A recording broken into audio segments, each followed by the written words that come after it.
Music revolutionaries.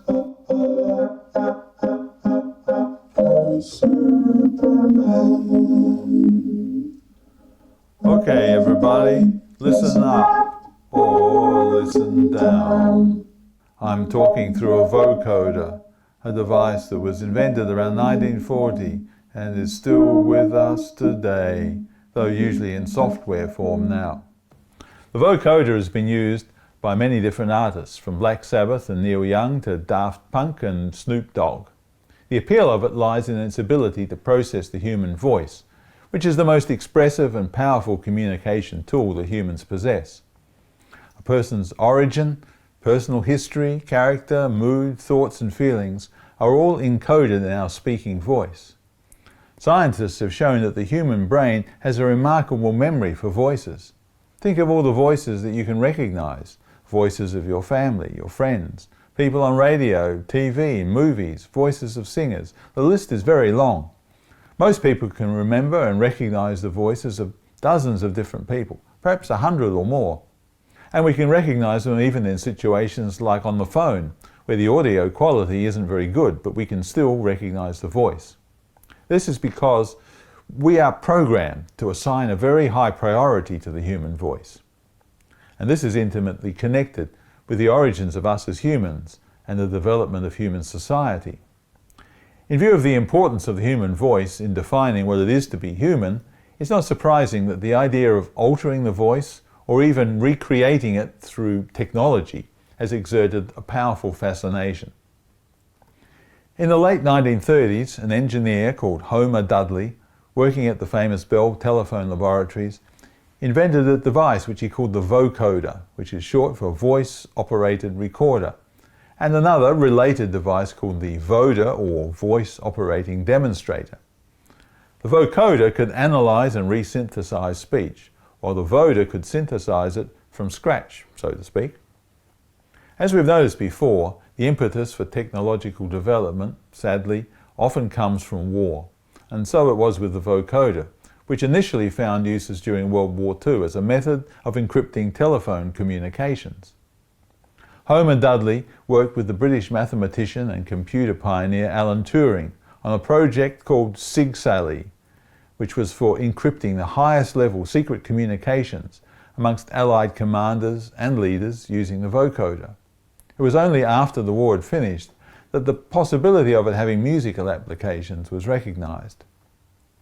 The German physicist Werner Meyer-Epler, one of the founders of cybernetics or information theory, was fascinated by the potential of the device for speech synthesis and for music. And he was one of the founders of the electronic music studio in Cologne, which is where Karlheinz Stockhausen produced some of the most important electronic pieces of music in the 1950s. The vocoder made sporadic appearances in music from then on. For example, Wendy Carlos used it in the soundtrack of Clockwork Orange.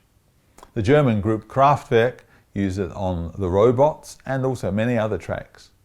But as is so often the case, it takes one person to produce something that defines the technology in the popular imagination. So along came Laurie Anderson.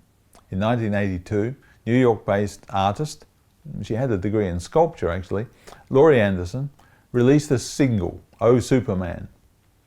It was out on an obscure label and nobody thought much would come of it, I guess, but instead it became a global hit, reaching #2 in the British pop charts. This totally unexpected success made the vocoder one of the defining sounds of music of the 1980s. Oh Superman uses the vocoder extensively to process Laurie Anderson's voice, allowing her to sing a duet with herself and adding a kind of machine-like technological quality to her voice. It was an unfamiliar effect at the time, before computer voices were common, before Stephen Hawking's voice synthesizer, decades before Siri. Oh Superman, of course, also propelled Laurie Anderson's career. But she remained an innovator in music, and speech processing has also been one of the hallmarks of her style ever since. She uses it to lower her speaking voice into the register of a kind of deep male voice, which has the effect of distancing her as a person from the character who narrates her performance pieces, which usually integrate storytelling and music.